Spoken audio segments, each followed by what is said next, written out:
हामीलाई गर्व लागिरहेछ हामी माझ आजको यस कवि सम्मेलनमा आउनुभएका समस्त हाम्रा के भनौँ ज्वेल्स हाम्रो पहाडको सम्पद सबैलाई मेरो शुभकामना अनि शुभेच्छा टक्राउन चाहन्छु। र आज हामी माझमा एकदमै सिनियर दार्जिलिङको मात्र नभएर पश्चिम बङ्गालका एकदम सिनियर कवि मैकस कोइस्थानेजी जो हाम्रा चारबारी दार्जिलिङमा हुनुहुन्छ र उहाँले उर्दू शायरीलाई धेरै सङ्ग्रह गरेर नेपालीमा ट्रान्सलेट गरेर आज उहाँले एउटा कविता एउटा पुस्तक तयारी बनाएर हामी माझ दिनुभएको छ र हाम्रो निम्ति एउटा गर्व हो।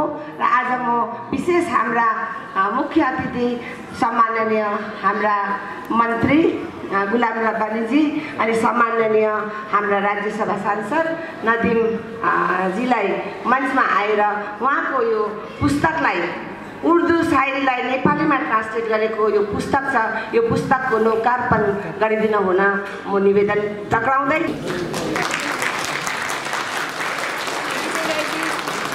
मिस्टर विजय राज साहब ऊपर आ जाए। इनका भी बहुत बड़ा अचीवमेंट है, इन्होंने नेपाली से उर्दू में ट्रांसलेशन किया है डिक्शनरी को।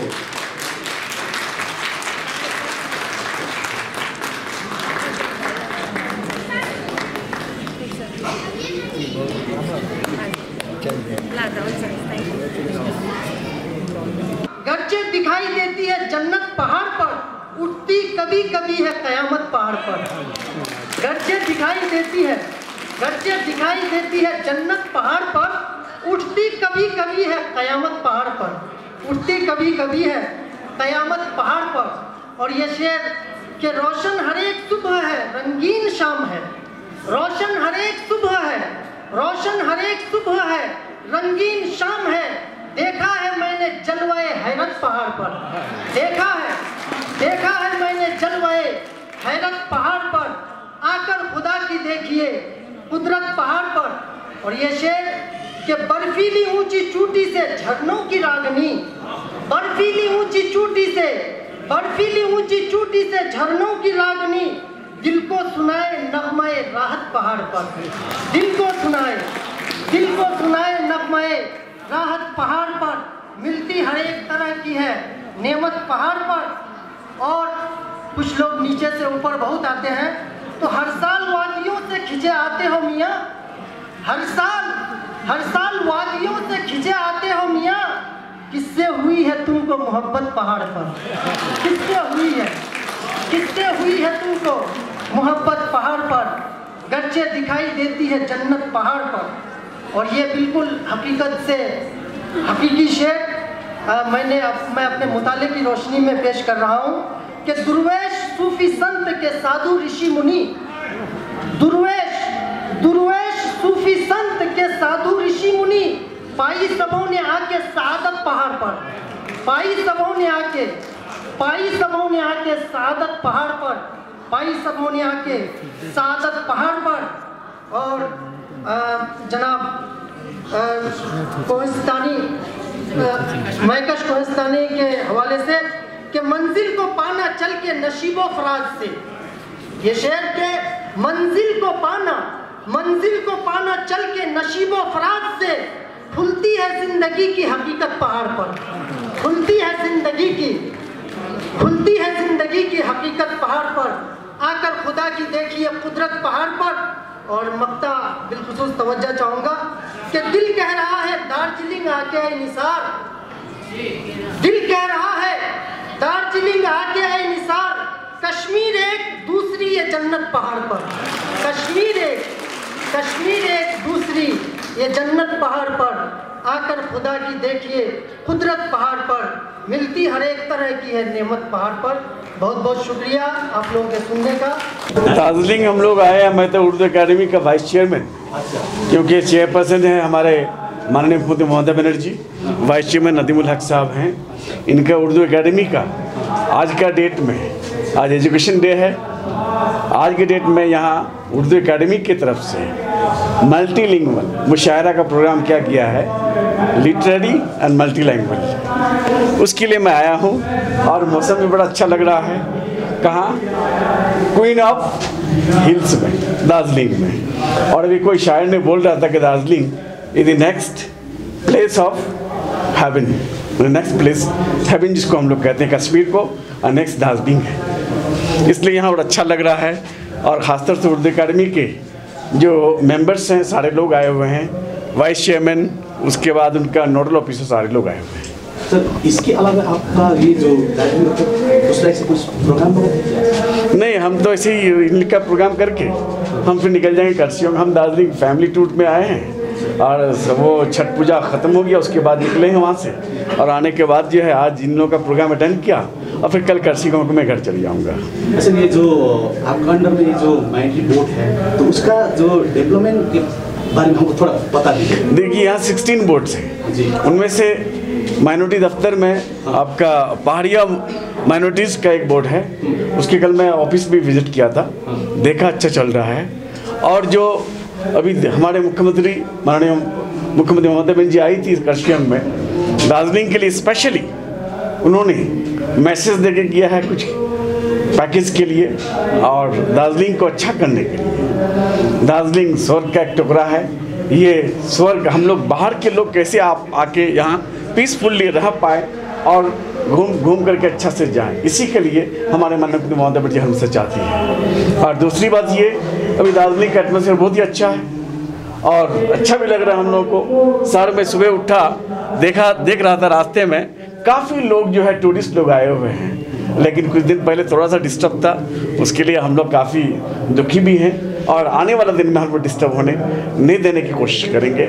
जहाँ दार्जिलिंग के लोग काफ़ी सीधे साधे अच्छे हैं और खासतौर से आप लोग मीडिया वाले भी काफ़ी अच्छे हैं। अच्छा, ये जो माइनॉरिटी बोर्ड जो है यहाँ का जो यूसी में जो है यूनाइटेड क्रिश्चियन ऑर्गेनाइजेशन जो है, उन लोगों ने आपको जो पिछले दिन भी एक जो दस्तावेज दिया था जो जितना भी यहाँ का जो ये जो एससी जो है जो क्रिश्चियन जो उसमें कन्वर्ट, मैं उसी के लिए डीएम को बात किया। डीएम को मैं बोला कि यहाँ का हिल का जो भी प्रॉब्लम्स हैं, you minority see look into the matter what is going on and you take proposals and send to my department, and our Mukhyamantri is quite kind to with Darjeeling काफ़ी उसको अच्छा लगता है, इसलिए दार्जिलिंग में 2-3 दिन रह जाती है। कोई मुख्यमंत्री नहीं आता था, लेकिन हमारे माननीय मुख्यमंत्री ममता बनर्जी बार बार आती है, नॉर्थ बंगाल बार बार आती है। फिर डेवलपमेंट के लिए रिव्यू मीटिंगें होती है, 600 से ज़्यादा मीटिंगें हो चुकी है, ब्लॉक स्तर से लेकर जिला स्तर से लेकर कलकत्ता तक। मैं उर्दू एकेडमी का वाइस चेयरमैन हूँ। चेयरमैन हमारी दीदी ममता बनर्जी खुद हैं। उन्होंने जिम्मेदारी दी कि वो जो ये एकेडमी है, लैंग्वेज एकेडमी है और इसका काम है उर्दू लैंग्वेज का प्रमोशन, लेकिन साथ साथ उर्दू का एक कल्चर भी है जिसमें भाईचारा, मोहब्बत, प्यार, हम लोग सब इसको प्रमोट करते हैं। उसी कड़ी से उसी गंगा जमनी तहजीब को लेकर के हम लोग दार्जिलिंग के पहाड़ पर भी आए हैं और बहुत खुशी हुई कि यहाँ के लोग हम लोग को ऐसा खैर मकदम किए, ऐसा वेलकम किए। अपना दिल का जो गर्माहट है वो यहाँ तक हमको महसूस हो रहा है, इसलिए वो ज़्यादा ठंडा भी नहीं लग रहा। देखिए हम कम पहने हुए हैं, लेकिन जो बड़ी बात है यहाँ पर कि एकेडमी की जानिब से आज एक कल्चरल प्रोग्राम है। आज एजुकेशन डे, आपको मालूम है मौलाना आज़ाद का बर्थडे है, हम लोग पूरे भारत में एजुकेशन डे मनाते हैं। इसके तहत भी आज ये जो मल्टी लैंग्वेज मल्टीलिंगुअल हम लोग मुशायरा कवि सम्मेलन यहाँ ऑर्गेनाइज़ किए हैं। यहाँ पर बांग्ला में भी कविता पढ़ी जा रही है, हिंदी में भी पढ़ी जा रही है, उर्दू में तो पढ़ी जाएगी ही, लेकिन ख़ास बात है कि यहाँ के जो लोकल लैंग्वेज है नेपाली, उसमें भी यहाँ की हमारी राय मैडम अभी पढ़ी थी और एक लड़की परवीन वो भी पढ़ी थी। अपना अपना कविता वो पेश कर रही है, अपना कलाम पेश कर रही है। तो ये एक हाँ, और यस मंत्री साहब ने अभी याद किया कि एक लड़की वो कश्मीरी में भी वो नात पढ़ेगी, बल्कि हम लोग को शुरुआती हुआ वो एजाज़ के साथ जो नेपाली में उन्होंने नात पढ़ा। तो ये देखिए एक पूरा मिलजुल करके हम लोग का आपस का भाईचारगी है और कल्चर जो इसको प्रमोट किया जा रहा है। ये दीदी का विज़न है कि भाई हमारा दिल बड़ा है, हमारा सब के लिए जगह है, दार्जिलिंग के लिए तो ख़ास जगह वो रखती है। और दार्जिलिंग आप याद रखिएगा कि बंगाल के माथा के ऊपर है, तो माथा पर तो ताज ही रहता है ना। Thank you sir. Any program sir इस क्षेत्र का उर्दू का विकास के लिए? वी विल हम लोग यहाँ पर आते रहेंगे। ये हमारा सबसे पहला प्रोग्राम नहीं है और आखिरी प्रोग्राम भी नहीं है। हम लोग आते रहेंगे, जहाँ जहाँ डेवलपमेंट का काम होगा हम लोग एकेडमी की तरफ से स्कॉलरशिप भी दे रहे हैं, कोचिंग क्लासेस भी कर रहे हैं। अभी नेक्स्ट हम लोग ये आसनसोल और इस्लामपुर में नया नया ब्रांच भी खोले हैं। तो जो भी काम होता रहेगा एकेडमी को, Darjeeling will definitely be on our map. Sir हम लोग ने सुना था कुछ सैंक्शन हुआ था उर्दू के प्रमोशन के लिए, इस क्षेत्र के लिए सर कुछ सैंक्शन हुआ था, कुछ पैसा आने वाला है उर्दू का जो भाषा का जो प्रमोशन के लिए सर? देखिए हमको इसका इल्म नहीं है, लेकिन उर्दू एकेडमी का जब बजट हम लोग जब टेक ओवर किए थे 2011 में, तब 75-80 लाख रुपया था। आज के दिन में दीदी के आने के बाद आज 15 करोड़ रुपया है। तो यकीनन ये लैंग्वेज के प्रमोशन के लिए और हमारा जो कल्चर है आपस में भाईचारगी को बढ़ाने के लिए इसको इसमें इस्तेमाल किया जाएगा। नमस्कार सबैजनालाई। आज 11 नोभेम्बर 2021 को दिन GDNS को एउटा हलमा उर्दू एकाडेमीको कार्यक्रम माइनोरिटी डिपार्टमेन्टबाट आयोजना गरिएको थियो। अनि आज माइनोरिटी डिपार्टमेन्टबाट आयोजना गरिएको उर्दू एकाडेमीको एउटा कार्यक्रममा चाहिँ हाम्रो माइनोरिटीका MIC मिनिस्टर इन्चार्ज रब्बानी साहब अनि राज्यसभा सांसद MP हाम्रो नदिम मुल्ला हक साहब, त्यसपछि हाम्रो शान्ता म्याडम राज्यसभा सांसद, अनि साथै हाम्रो दार्जिलिङ DM अनि दार्जिलिङ SP उहाँहरू पनि उपस्थित थियो। भने मलाई पनि माइनोरिटीको एउटा चेयरम्यान भएको नातामा उहाँले निमन्त्रणा गर्नुभयो र आजको कार्यक्रमलाई हामीले यहाँ देख्दै गर्दाखेरि चाहिँ विशेष गरी पश्चिम बङ्गालमा हाम्रो माननीय मुख्यमन्त्रीले हरेक जातिहरूलाई, हरेक भाषीहरूलाई हरेक क्षेत्रहरूमा शिक्षित बनाउनको लागि चाहिँ यो कार्यक्रमको आयोजना यहाँ मात्र होइन, हरेक बङ्गालको प्रत्येक राज्यहरूमा र जिल्लाहरूमा नै यो बङ्गालको हरेक जिल्लाहरूमा नै यो कार्यक्रम गरिराख्नु भएको छ। र आज हामीले सुन्नमा आएको छ कि उर्दू एकाडेमिक यो एउटा कार्यक्रमको लागि र यो माइनोरिटिजहरूको लागि विशेष गरी 12 देखि 15 करोडसम्मको एउटा लागतमा हाम्रो विद्यार्थीहरूलाई शिक्षा दिने कार्यक्रम चाहिँ राज्य सरकारले गरेको जानकारी हाम्रो MP साहबहरूले गर्नुभयो। यसको लागि हामी खुसी छौँ। यसरी नै मैले अघि पनि भने जाति बाँच्नको लागि भाषा र संस्कृतिको जरुरी पर्छ। आज त्यही कुराको आयोजना चाहिँ यहाँनिर गरेको छ। यो सम्पूर्ण यहाँनिर बस्नुभएको इस्लामिक समुदायहरू, हाम्रा मुस्लिम समुदायहरूलाई हामी बेस्ट विशेष भन्न चाहन्छौँ, ताकि उहाँहरूको यो दार्जिलिङ, कालिम्पोङ अनि जति पनि यो पहाडी क्षेत्रहरूमा यो कार्यक्रम छ, यो कार्यक्रम आउँदो दिनहरूमा सबै जग्गाको आयोजना गरिदिने पनि म निवेदन गर्छु। यसो गर्दाखेरि चाहिँ हाम्रो जातिहरू र हाम्रो भाषीहरू शिक्षित हुन्छन्।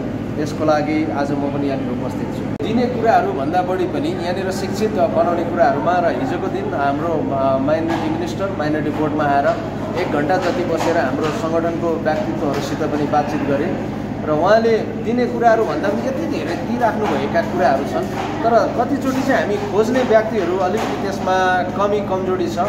हामीलाई ल्याक अफ एउटा इन्फर्मेसन, हामीलाई इन्फर्मेसन त्यति छैन। अनि यसको लागि चाहिँ विशेष गरी अब ठाउँ ठाउँमा एउटा जनचेतना कार्यक्रमहरू पनि आयोजना गर्ने हामीले योजना गरेका छौँ कि माइनोरिटीको अन्तर्गत आज जुन आइकाश्री एउटा कार्यक्रम छ, यो आइकाश्रीबाट चाहिँ तपाईँको क्लास 1 देखि लिएर प्री म्याट्रिक र पोस्ट म्याट्रिकको लागि पनि माननीय मुख्यमन्त्रीले उहाँहरूको एडुकेसनको लागि धेरै सहुलियतहरू दिनुभएको छ र उहाँले दिने कुराहरूमा चाहिँ यति धेरै दिइराखेको छ, तर हामी ल्याक अफ इन्फर्मेसनको कारणले गर्दा कतिवटा चाहिँ हामी अनभिज्ञ छौँ र आउँदो दिनहरूमा यो हामी सबैजनालाई यसको इन्फर्मेसनको लागि एउटा आयोजना गर्नेछौँ कार्यक्रम। यो अघि जुन कति स्याङ्सन गर्नुभयो भन्नुभयो नि है, त्यो चाहिँ उर्दू भाषित शिक्षाको लागि हो कि सबै माइनोरिटीको शिक्षा? यो चाहिँ उर्दू भाषित शिक्षाको लागि र सायद माइनोरिटीको लागि पनि उहाँले मैले बुझ्नमा चाहिँ माइनोरिटिजहरूको लागि जति पनि यहाँनिर बङ्गालमा छ माइनोरिटिजहरूको एडुकेसनको लागि